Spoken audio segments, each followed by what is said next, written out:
Для него стелят особую дорожку, но не красную ковровую, как в Голливуде, а из белой ткани, которая символизирует легкий путь. По-казахски это звучит как «акжол», что буквально переводится как «белая дорога».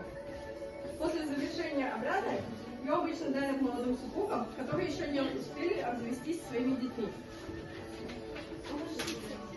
Шнур должен быть черно-белым, означает белые и черные полосы, которые ждут ребенка в жизни. Или, по другой же трактовке, обозначает добро и зло, которые ребенок должен различать. Во время обряда Сусал Кисер ребенку завязывают ножки с помощью веревки восьмерки, символом бесконечности. А после завершения обряда ее было принято сжечь. Разрезают путы заранее выбранный семьей человека.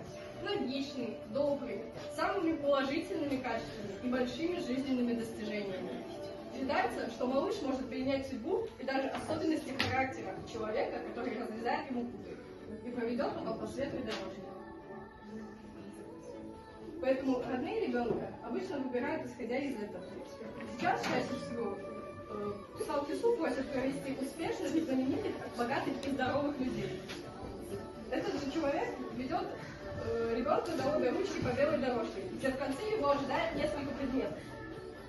Обычно это ключи, книга, деньги и музыкальный инструмент. Казахский народ издревле считал, какой предмет выберет ребенок, такой и будет его дальнейшая судьба.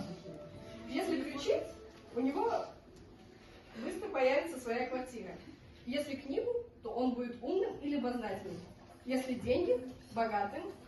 А если музыкальный инструмент –